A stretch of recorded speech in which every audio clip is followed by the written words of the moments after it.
In a sleepy English town, nestled in the heart of suburban calm, an ordinary garden hid an unspeakable secret. For years, neighbors admired its pristine hedges and blooming tulips, unaware that beneath the rose bushes, the soil held bones. Bones of those who had simply vanished without a trace. This is not just a tale of murder. It is the story of how a well-kept lawn and a smile could deceive an entire town, and how dogs with a nose for death unraveled the quiet horror buried beneath. Fenbrook, a small town on the outskirts of Leeds, was the kind of place where doors were left unlocked and postmen knew your dog's name. Nothing bad ever happened here, or so they thought, until 2022, when Cadaver Dogs, brought in on a missing persons tip, began pawing frantically at the soil behind number 46, Bellflower Avenue. The man who lived there, Peter Landon, a retired school teacher, widely respected, quiet, ordinary, or so it seemed. The investigation began when 23-year-old Alice Drummond vanished after a night out with friends. Her last known location was a rideshare that dropped her just 3 streets away from Peter Landon's home. Detectives initially assumed she may have gotten lost or assaulted in the woods. But a week later, Alice's sister received an anonymous tip. A chilling, 6-word message. The garden sees what no one does. The police were intrigued and concerned. Specialist search units with cadaver dogs were deployed. 2 hours into the sweep of Bellflower Avenue, one of the dogs, a German shepherd named Chase, stopped abruptly and began digging furiously. The soil near the back corner of Peter Landon's garden yielded not just bones, but fabric remnants. When forensic teams arrived, what they unearthed changed everything. Beneath layers of disturbed soil and plastic sheeting lay a skeleton wrapped in a floral bed sheet. The bones, police would later confirm, belonged to Alice Drummond. But she wasn't the only one.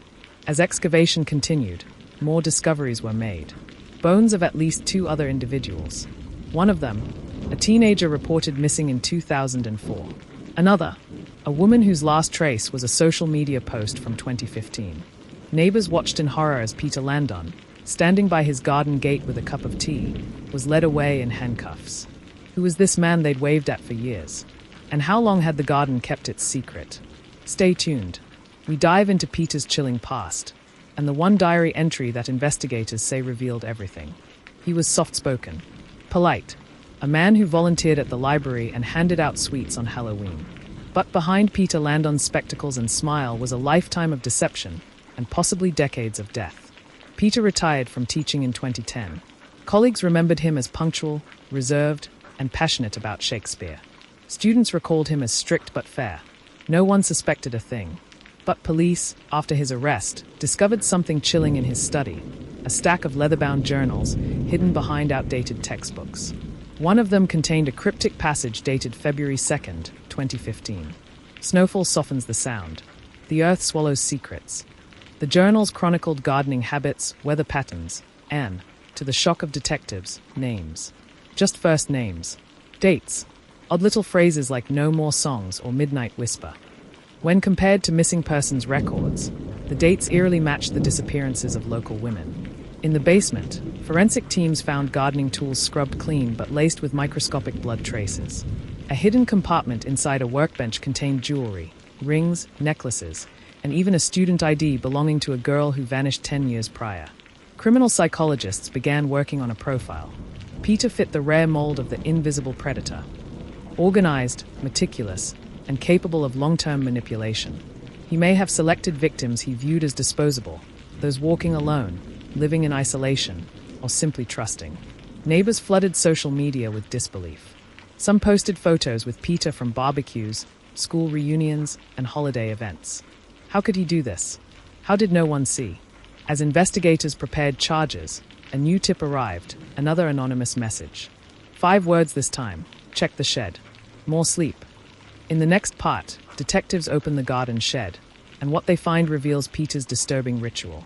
When officers pried open the garden shed, they expected tools, perhaps gardening supplies, certainly not what they actually found. It smelled faintly of ammonia, and in the corner, under a tarp, were boxes neatly labeled winter, spring, and autumn. Each box held personal effects, clothing, wallets, old phones, even locks of hair. But most disturbing of all was the handwritten document pinned to the inside wall titled Harvest of Silence. It read like poetry. Dark, obsessive poetry. It referenced cleansing, obedience, and the sanctity of silence. Peter described victims not as people, but as passages of time made flesh. His twisted logic equated murder with ritual. Further into the shed, police discovered tools modified for restraint, garden shears filed into hooks, a bench press with added leather straps, and a roll of plastic sheeting. DNA from blood spatters in the corners matched at least one of the 3 known victims. Detectives began to understand what sleep meant in the anonymous messages. It was Peter's word for death. Put to sleep was scribbled multiple times across the walls in faint pencil. Residents began calling the home the Silent Garden. Children were no longer allowed to walk past. Reporters camped outside. Police erected fencing and cameras. Then came the breakthrough. One of the old phones found in the shed turned on, and it had a video. A file titled winter_2015.mp4. Stay with us till the next part where the video file is unlocked and reveals a victim's final moments. The phone's battery was swollen and dying, but tech forensics managed to clone it. The video file winter_2015.mp4 played in low resolution. The image grainy but the sounds unmistakable. Breathing. A muffled voice. And then, Peter's. He spoke calmly, rhythmically. You are part of the cycle now. You are the winter before the spring. The camera panned slowly, showing a woman tied to a chair in what appeared to be the garden shed. She sobbed, her voice weak. Please, just let me go. Peter didn't respond. He began reading a passage from his Harvest of Silence. For police, it was no longer a question of if Peter killed. It was how many.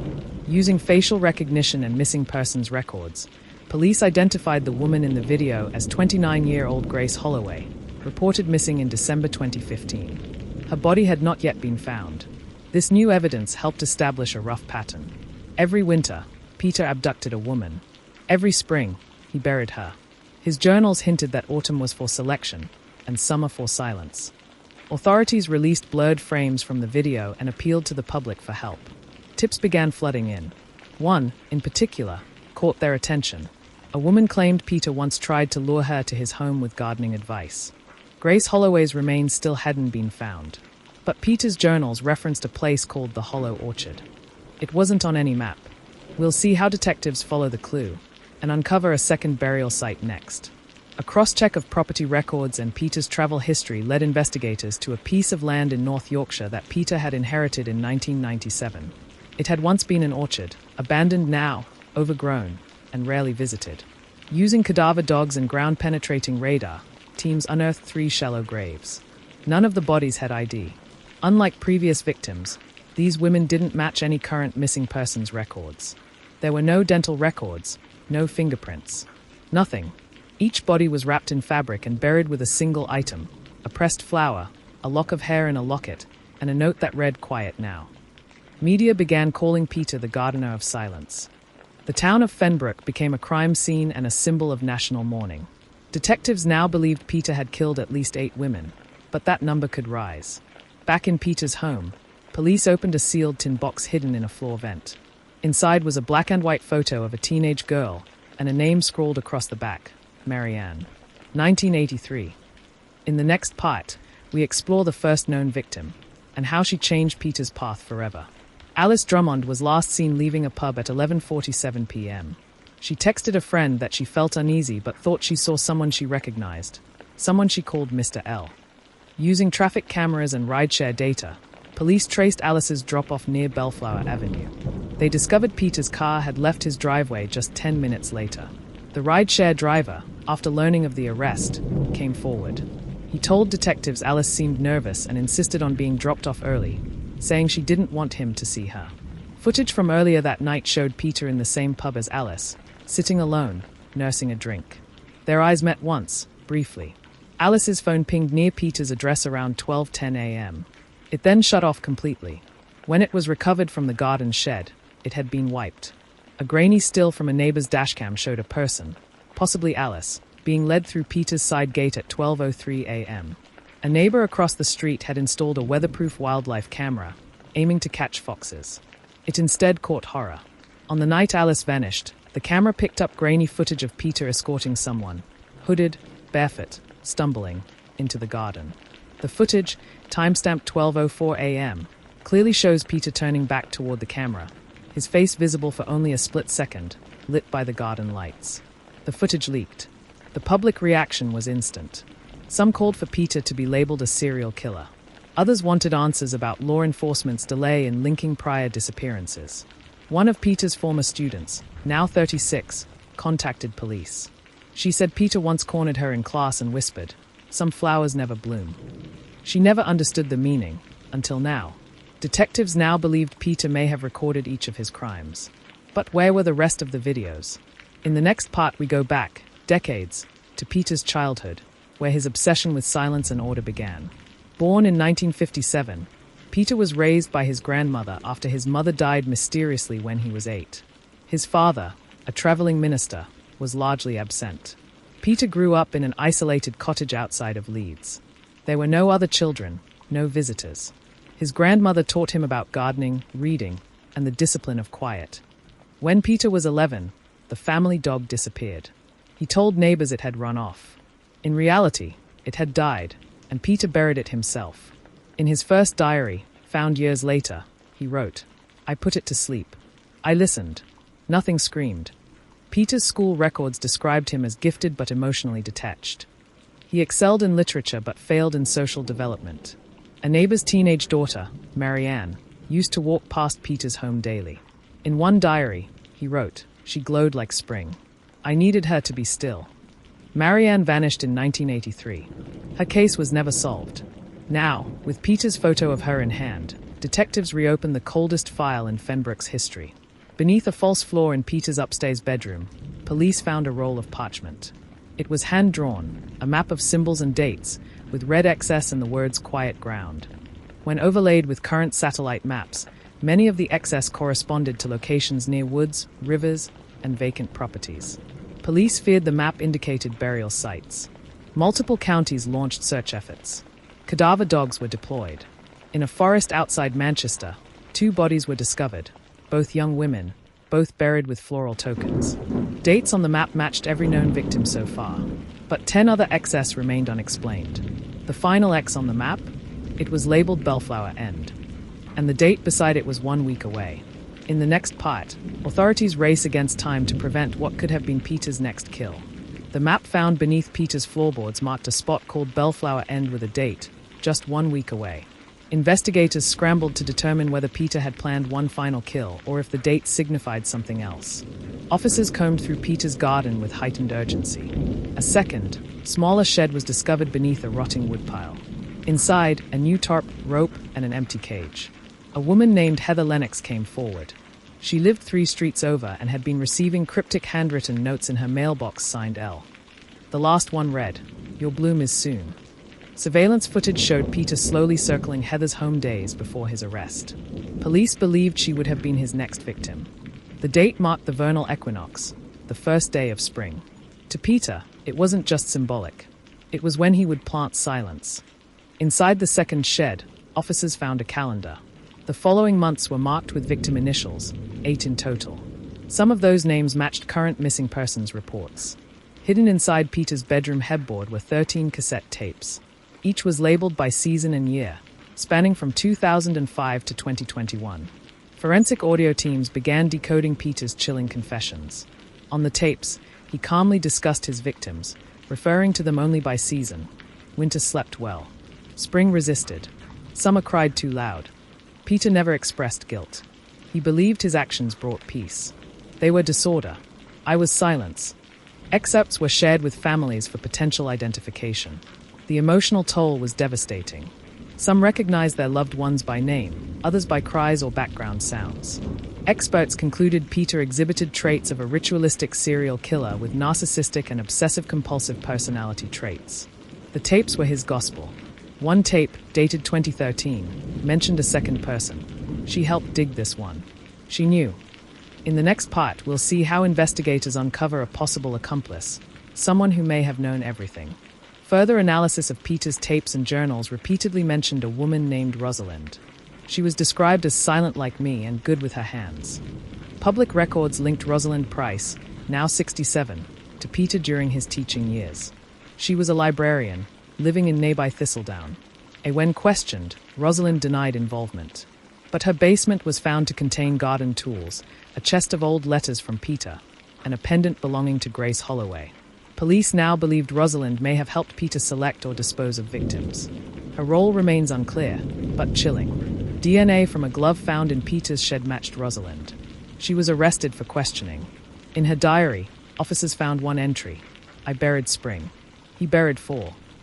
The Crown assembled its case: 12 confirmed victims, 9 physical bodies, and dozens of personal artifacts linking Peter to their disappearances. Peter's lawyers prepared an insanity plea, citing his obsessive beliefs and distorted worldview. But prosecutors pushed for full accountability. Fenbrook rallied behind the families. Murals, vigils, and floral memorials turned Bellflower Avenue into a monument of mourning. Over 40 people, including former students, neighbors, and relatives of victims, were set to testify. The trial would begin in early spring. The symbolic season Peter had twisted into a killing ritual. Rosalind demanded a separate trial. She claimed, in writing, "I never touched them. I only watched." Broadcasted nationally, Peter Landon's trial began with high security. Victims' families filled the gallery. Using photos, journal excerpts, and the horrifying video files, the Crown laid out its case: Peter Landon as a calculated, cold-blooded killer who hunted for silence. Peter, unmoved in the courtroom, claimed to have liberated his victims from a cruel world. He likened himself to a gardener of souls. Heather Lennox, the almost victim, testified. Her strength moved the courtroom. "I don't know why he chose me, but I thank God he was stopped." Family members broke down as Peter's own voice played in court, describing the murder of their loved ones like a seasonal cycle. Just as the trial seemed straightforward, Peter leaned to his lawyer and whispered, "They still don't know about the cellar." A reinspection of Peter's home was ordered. The cellar had previously seemed empty, but a tap on the eastern wall echoed strangely. Behind a false wall, police found a narrow passage leading to a hidden room. Inside, 4 mannequins dressed in victims' clothing, and a chilling altar-like setup. The room contained dried flowers, pages from Peter's journal pinned to the walls, and a chair with restraints. Tucked behind one mannequin's dress was a USB drive. It held a digital log of names, some of which were not part of the known victim list. The prosecution motioned to include the new evidence. The judge allowed a brief recess to review. The final entry on the USB read, 2023, Bloom complete. Rest begins. Peter's estranged brother Michael came forward after watching the trial. He contacted authorities with a disturbing claim. Michael described their childhood as abusive. Their grandmother had punished them with isolation. "We were told to be silent or disappear." Michael revealed that Peter had admitted to killing Marianne in 1983, his first. Michael had kept silent out of fear. Therapists testified about the long-term effects of their upbringing, but prosecutors maintained Peter still knew right from wrong. Michael handed over a childhood drawing Peter had made, a stick figure with excess for eyes, buried beneath a tree. After 4 weeks, the jury returned. The courtroom held its breath. Peter Landon was found guilty of 12 counts of murder, multiple counts of concealment, and unlawful restraint. Applause and tears filled the courtroom. The judge called Peter's crimes a garden of horror. In a chilling final statement, Peter said, "I brought peace. You only see the noise." He was sentenced to 12 consecutive life sentences without the possibility of parole. Outside court, Heather Lennox found one more note in her mailbox. It read, "Still watching." Facing charges of accessory to murder, Rosalind took the stand. What she revealed changed everything. Rosalind admitted she had known Peter's secret since 2009. She claimed he confided in her after his 3rd kill and begged for help. Rosalind claimed she never killed, but she helped Peter write the manifestos and catalog victims in exchange for companionship. Families gasped. The judge halted the session to maintain order. Rosalind's cold demeanor shattered public sympathy. Rosalind was sentenced to 30 years in prison for conspiracy and failure to report. She ended her testimony with one eerie sentence: "He still speaks to me. In dreams." It was a quiet evening when Detective Ramirez received the call that would reopen every wound thought to be sealed. In the garden of a property Peter had once landscaped, long after his arrest, a dog walker's retriever unearthed a child's bracelet. It wasn't just any bracelet.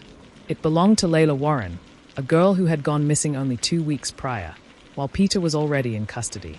Forensic teams descended on the site, and with bated breath, investigators feared the worst. But the more they dug, the more they realized something even more disturbing. The soil was freshly overturned. The bracelet was placed on top of the buried items, not within. It was a message. Someone was continuing Peter's legacy, or had been working with him all along. The media erupted. Peter's partner, the headlines screamed. The possibility that Peter hadn't acted alone changed everything. Police re-examined old case files. Patterns once thought to be coincidental suddenly formed chilling connections. Emails between Peter and a man named Martin Keene, an amateur forensic blogger, raised eyebrows. They discussed decomposition rates, burial depths, and even law enforcement delays. When police traced Martin's location, they found he'd fled his home days before Layla disappeared. Inside his apartment was a terrifying find. Walls covered in timelines, victim photos, police response maps, and a chilling note that read, "I pick up where he left off." Martin became the subject of an international manhunt. Airports were flagged, train stations surveilled, and digital trails followed. What they found suggested Martin had been grooming Peter for years. Messages indicated Martin had encouraged Peter to take control of the weak, and even coached him through removing hesitation. But Martin wasn't just a puppeteer, he had his own kills. Cold cases from towns Peter never visited matched Martin's patterns. It was becoming clear, this was a duo of death. And Martin was still out there. Authorities returned to Peter's garden, the original burial site, with cadaver dogs and new ground-penetrating tech. They discovered 6 previously undetected burial spots. One was empty, as if prepared for a victim that never arrived. In a tin box, buried near the roots of an apple tree, they found something bizarre. Photographs. They were of the investigation team, surveillance style. Snapped from bushes. Through windows. One was a photo of Detective Ramirez walking his daughter to school. The message was clear. "You're next." Police morale plummeted. Detectives were pulled off the case, citing safety concerns. Officers installed panic buttons in their homes. And yet, Ramirez stayed on. He reviewed every second of Peter's interrogations, every interview, every blog post Martin ever published. What he found was a code. Martin had embedded location hints in his blogs, obscure references to soil types, weather conditions, and burial rituals. Ramirez followed the pattern, and it led him to a national park near the Oregon border.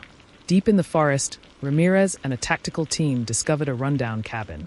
Inside, they found the unmistakable scent of decay and a sound, whimpering. In a hidden basement, chained but alive, was Layla Warren. She was traumatized but conscious. She whispered, He said I was a message." Martin wasn't there, but evidence of his presence was everywhere. Journals, burner phones, maps. One page in his notebook stood out. "Ramirez ruins everything. Ramirez will fertilize my garden." As the manhunt intensified, a tip came in. A man matching Martin's description was spotted in a cemetery in Illinois, photographing graves. Authorities swarmed the area. Martin was found digging, a shallow grave with a headstone that read, Detective Emilio Ramirez, 1972 to 2025. He was arrested without resistance. Smiling, "Now you'll have to prove it was me. Or did Peter teach me well enough?" he said, as he was handcuffed. It wasn't over. Not legally. Not emotionally. Not for the families. The joint trial of Peter Grayson and Martin Keene was a media spectacle. Prosecutors presented eerie chat logs, psychological evaluations, and testimonies from survivors. Peter remained mostly silent, often staring blankly at the floor. Martin, however, treated the courtroom like a stage, taunting the victims' families, weaving philosophies about death. The jury deliberated for 13 hours. Verdict, guilty. Life without parole. For both. But that wasn't the closure people hoped for. Peter's former garden, once a place of horror, was transformed into a memorial site for the victims. Families planted trees, each bearing the name of a life lost. Layla Warren's tree bloomed with pink blossoms, a symbol of survival against evil. Detective Ramirez retired months later. He never spoke publicly again. But his legacy, like those trees, grew. The garden, once hiding death, now told stories of life reclaimed. Even with both men behind bars, the psychological damage lingered. Survivors struggled with guilt. Families questioned what more could have been done. Peter and Martin were monsters, but they were also enabled by missed red flags, loopholes in oversight, and a society slow to act on warning signs. This case wasn't just about burial. It was about what lies beneath silence, inaction, and fear. Let this story be a lesson. If something feels off, say something. Because the truth, no matter how deep, eventually finds its way to the surface. If this story moved you, help us keep their memories alive. Share this video. Comment with your thoughts. And most importantly, stay vigilant. Sometimes, evil doesn't hide in shadows. It blooms in daylight, right under our feet. Subscribe to True Crime Hub for more real stories that must be told.